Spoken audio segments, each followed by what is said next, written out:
I believe in God the Father Almighty, maker of heaven and earth. I believe in Jesus Christ, His only Son, our Lord, who was conceived by the Holy Spirit and born of the Virgin Mary. He suffered under Pontius Pilate, was crucified, died, and was buried. He descended into hell. The third day he rose again from the dead. He ascended into heaven and is seated at the right hand of God the Father Almighty. From there he will come to judge the living and the dead. I believe in the Holy Spirit, the Holy Catholic Church, the communion of saints, the forgiveness of sins, the resurrection of the body, and the life everlasting. Amen.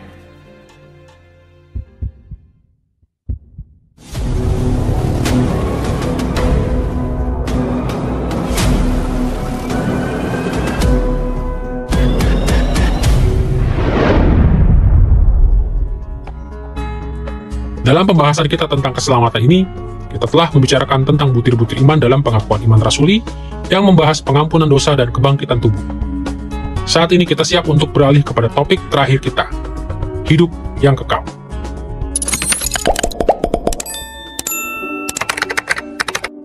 Pengakuan iman rasuli menyebutkan hidup yang kekal di dalam butir iman terakhirnya. Aku percaya kepada hidup yang kekal. Di sini pengakuan iman ini menyorot hidup yang berlangsung untuk selamanya, yang sering disebut hidup yang kekal, yang mengikuti kebangkitan tubuh kita.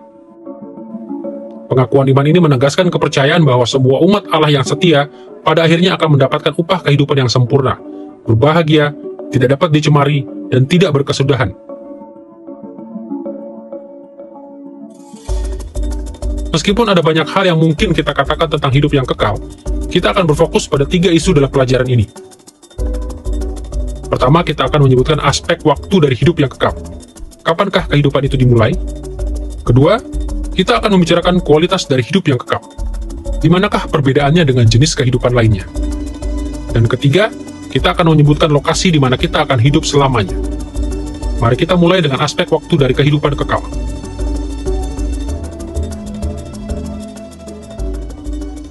Kapankah kehidupan kekal itu dimulai?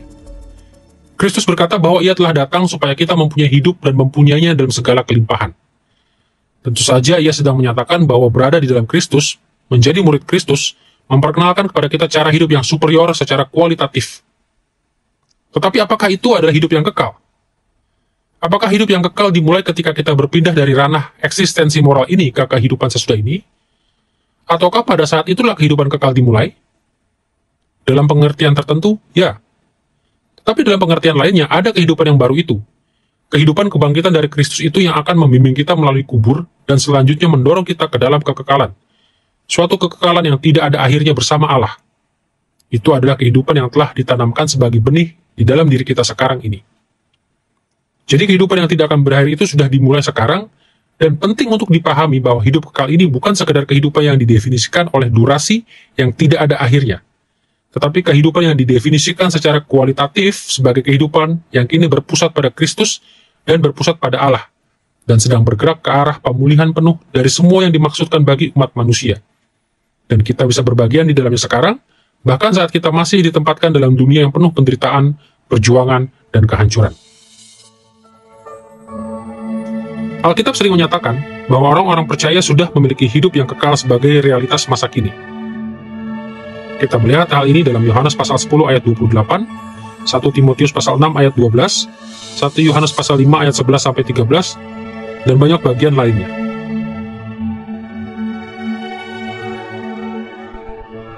Sebagai satu contoh, simaklah apa yang Yesus katakan dalam Yohanes pasal 5 ayat 24 berikut. Aku berkata kepadamu, sesungguhnya barang siapa mendengar perkataanku dan percaya kepada Dia yang mengutus aku, ia mempunyai hidup yang kekal dan tidak turut dihukum. Sebab ia sudah pindah dari dalam maut ke dalam hidup. Yesus dan para penulis perjanjian baru kadang-kadang berbicara tentang kehidupan kekal atau kehidupan yang berlangsung selamanya sebagai realitas di masa kini yang dihasilkan oleh kesatuan kita dengan Kristus. Dan tentu saja hal ini benar. Jiwa kita tidak akan pernah mati meskipun tubuh kita akan mati. Kehidupan rohani yang kita miliki sekarang adalah kehidupan yang sama yang akan kita miliki selamanya. Di sisi lain, Alkitab lebih sering berbicara tentang fakta bahwa kita akan menerima hidup yang kekal sebagai warisan kita pada penghakiman terakhir. Kita melihatnya di ayat-ayat seperti Matius pasal 25 ayat 46, Markus pasal 10 ayat 29 sampai 30, Yohanes pasal 12 ayat 25, Roma pasal 2 ayat 5 sampai 7, dan Yudas ayat 21.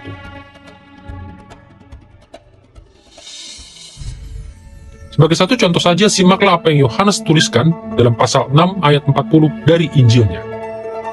Sebab inilah kehendak Bapa-Ku, yaitu supaya setiap orang yang melihat Anak dan percaya kepadanya beroleh hidup yang kekal, dan supaya Aku membangkitkannya pada akhir zaman. Seperti yang Yohanes lakukan di sini, Alkitab sering mengasosiasikan penerimaan penuh kita akan hidup kekal dengan kebangkitan tubuh kita.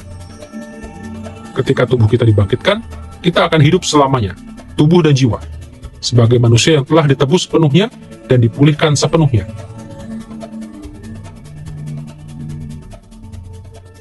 Kita bisa menggambarkan apa yang kita terima di dalam Kristus melalui kesatuan kita dengan Kristus sebagai sesuatu yang sudah dan belum. Dan yang saya maksudkan adalah bahwa manfaat-manfaat dari Kristus yang mencakup hidup kekal sudah menjadi milik kita ketika kita menerima Kristus, ketika kita beriman kepada Kristus.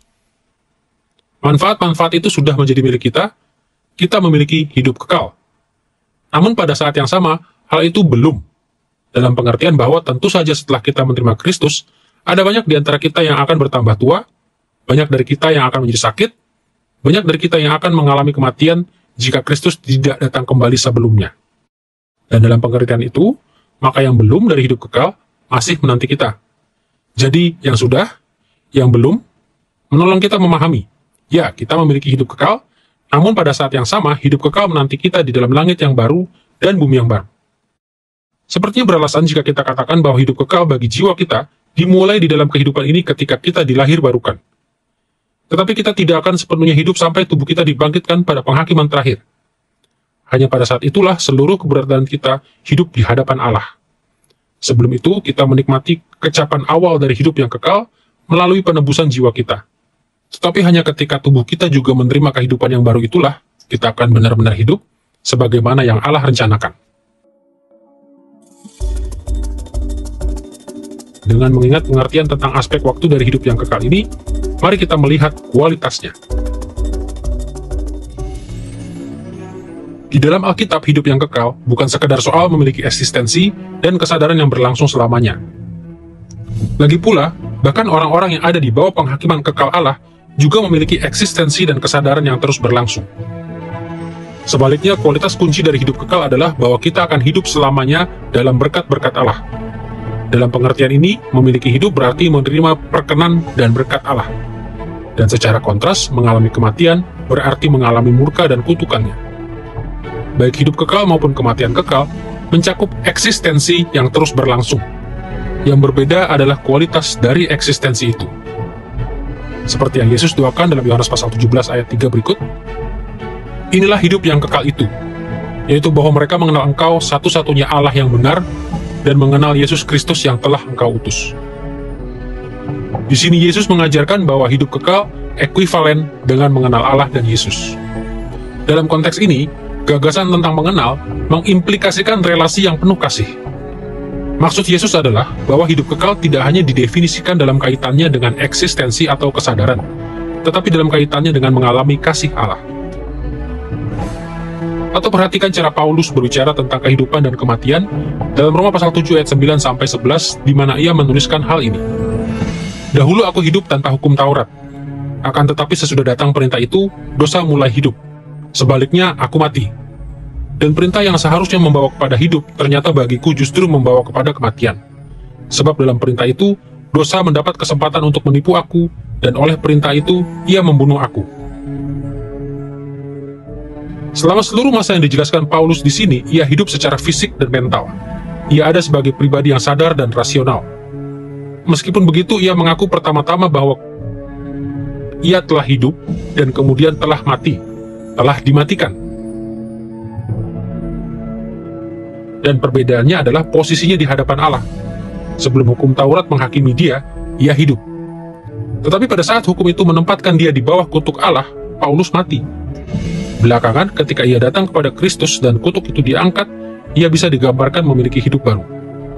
Kita melihat gagasan yang sama ini dalam ayat-ayat seperti Yohanes pasal 5 ayat 24 dan dalam 1 Yohanes pasal 3 ayat 14. Cobalah berpikir seperti ini. Pada akhir zaman, semua orang yang sudah mati akan dibangkitkan dalam kebangkitan umum. Jiwa kita yang abadi akan dipersatukan dengan tubuh kebangkitan kita. Menurut Yohanes pasal 5 ayat 28-29, mereka yang telah berbuat baik akan bangkit untuk menerima upah, dan mereka yang telah berbuat jahat akan bangkit untuk dihukum. Keduanya akan menjalani kehidupan secara sadar di dalam tubuh kebangkitan mereka selamanya. Tetapi Alkitab menyebut nasib orang benar adalah kehidupan, dan nasib orang fasik adalah kematian. Perbedaannya bukanlah soal apakah mereka akan ada, atau berpikir, atau memiliki pengalaman. Perbedaannya terdapat pada relasi mereka dengan Allah. Jika kita berada di bawah berkat Allah, Alkitab berkata kita hidup. Jika kita berada di bawah kutuknya, dikatakan kita mati. Jadi, hidup yang kekal adalah eksistensi secara sadar yang terus berlangsung dalam relasi yang berbahagia dengan Allah.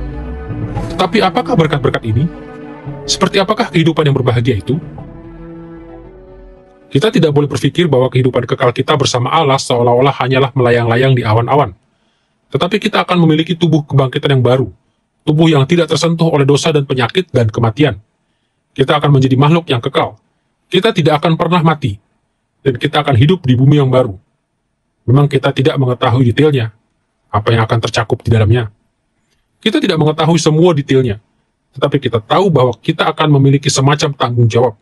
Kita akan memerintah bersama Kristus, dan pengertian saya adalah, karena itu akan merupakan alam semesta yang baru, maka kita akan berinteraksi dengan kosmos yang telah Allah ciptakan. Jadi akan ada hal-hal spesifik yang harus kita lakukan. Tetapi secara fundamental, yang ditekankan oleh perjanjian baru bukanlah apa yang akan kita lakukan, meskipun hal itu sungguh menarik, dan saya yakin itu akan menakjubkan dan memuaskan. Tetapi yang ditekankan oleh perjanjian baru adalah bahwa Allah akan beserta dengan kita. Kita akan melihat wajahnya, persekutuan dengan Dia akan menjadi sukacita kita yang memuaskan secara sempurna. Sang teolog terkenal Louis Berkhof yang hidup pada tahun 1873 sampai 1957 menjelaskan keadaan akhir dari hidup yang kekal dalam bagian 6 pasal 5 dari bukunya Systematic Theology. Perhatikan bagaimana ia menjelaskannya. Kepenuhan dari kehidupan ini dinikmati dalam persekutuan dengan Allah. Mereka akan melihat Allah di dalam Yesus Kristus muka dengan muka, akan menemukan kepuasan penuh di dalam Dia, akan bersukacita di dalam Dia, dan akan memuliakan Dia. Akan ada pengakuan dan interaksi sosial pada tingkat yang lebih tinggi. Sukacita dari setiap individu akan menjadi sempurna dan penuh.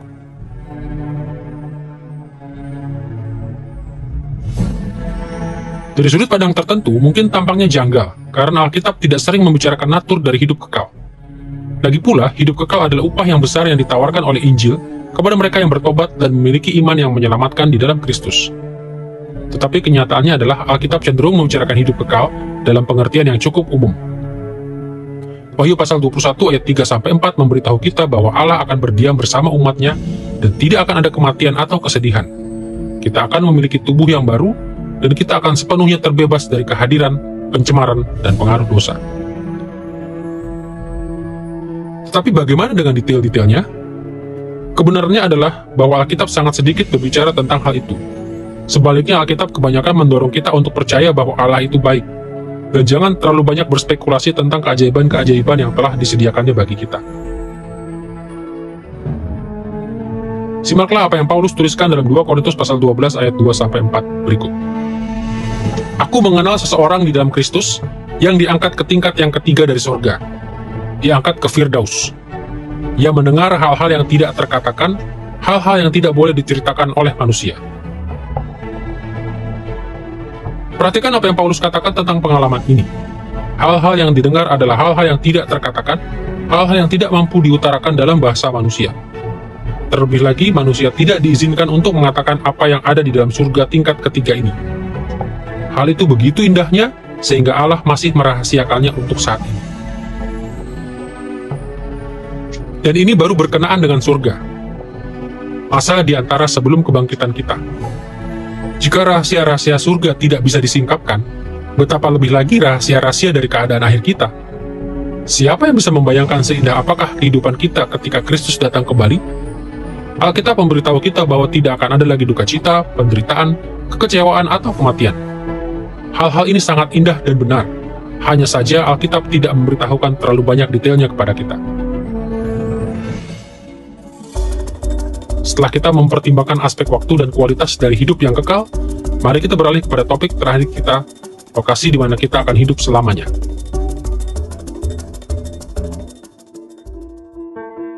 Alkitab sering menyebut lokasi di mana kita akan hidup selamanya sebagai langit yang baru dan bumi yang baru. Kita menemukan istilah ini dalam Yesaya pasal 65 ayat 17 dan pasal 66 ayat 22, 2 Petrus pasal 3 ayat 13, dan Wahyu pasal 21 ayat 1. Penciptaan ulang atas langit dan bumi ini menghadirkan tahap penyelesaian akhir bagi keseluruhan kisah Alkitab. Sejarah dimulai dalam Kejadian pasal 1 ayat 1 ketika Allah menciptakan langit dan bumi. Tetapi kemudian langit dan bumi dicemari oleh kejatuhan umat manusia ke dalam dosa, sehingga menjadikannya tidak layak untuk didiami oleh Allah. Seluruh bagian selanjutnya dari Alkitab menceritakan kisah tentang bagaimana umat manusia dan ciptaan ditebus. Dan pada saat Yesus datang kembali, hasil akhirnya akan berupa langit dan bumi tersebut akan ditebus dan diperbaharui, supaya Allah pada akhirnya akan berdiam di atas bumi bersama dengan umatnya yang sudah bangkit. Inilah sasaran yang dipikirkan Yesus dalam Matius pasal 6 ayat 9-10 ketika ia mengajarkan kepada kita untuk berdoa demikian.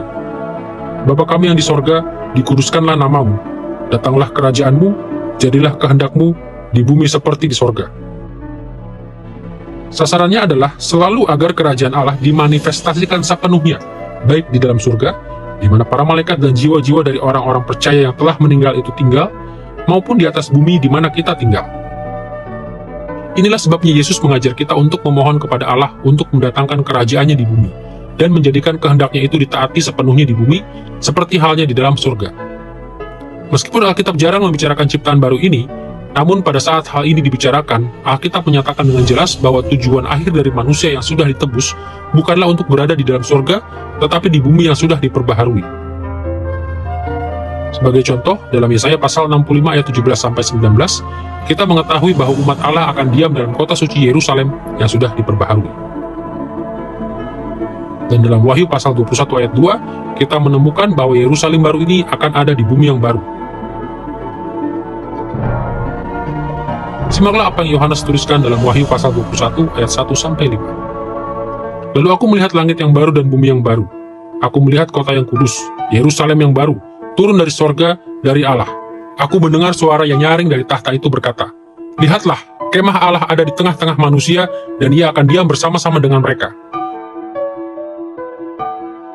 Mereka akan menjadi umatnya, dan Allah sendiri akan ada bersama mereka dan menjadi Allah mereka. Ia yang duduk di atas tahta itu berkata, Lihatlah, aku menjadikan segala sesuatu baru." Di sini kita melihat bahwa Allah sedang menyiapkan Yerusalem baru di dalam surga. Dan ketika bumi yang baru sudah siap, ia akan membawa Yerusalem baru ke bumi sebagai tempat kediamannya yang kudus di tengah umatnya, yang juga akan menghuni bumi yang baru. Jika rencana Allah semata-mata adalah untuk membawa kita ke surga untuk selamanya, bumi yang baru tidak akan diperlukan. Tapi seperti yang kita baca di sini, Allah sedang menjadikan segala sesuatunya baru, termasuk dunia itu sendiri, untuk menjadi rumah kekal kita.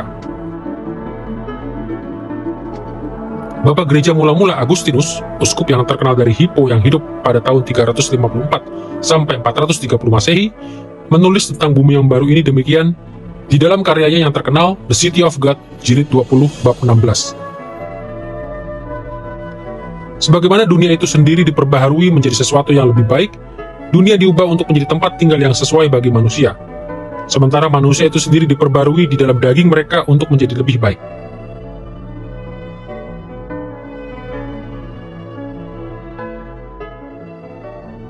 Akan tiba saatnya ketika Allah akan memperbaharui segala sesuatu.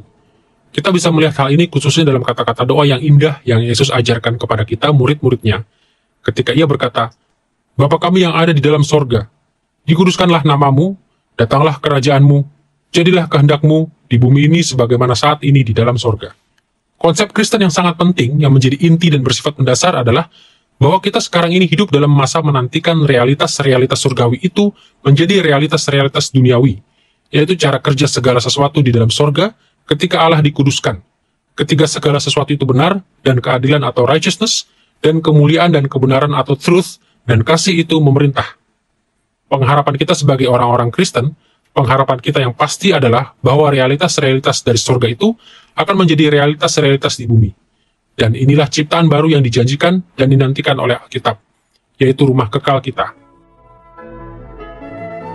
Jika kita tidak mampu melihat fakta bahwa bumi yang baru akan menjadi rumah terakhir kita, akan mudah bagi kita untuk memisahkan diri dari aspek-aspek fisik dari realitas, dan berpikir bahwa keberadaan secara tubuh di bumi adalah penderitaan dan bukan berkat.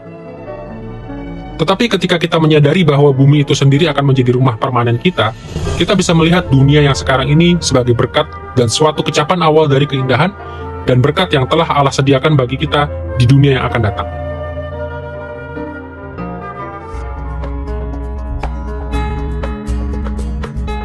Dalam pelajaran ini kita telah berfokus pada topik keselamatan. Kita telah membicarakan pengampunan dosa dalam konteks masalah dosa, karunia anugerah ilahi, dan peran tanggung jawab manusia. Kita telah menyelidiki doktrin kebangkitan tubuh dengan melihat kutuk kematian, Injil kehidupan, dan penebusan di dalam Kristus.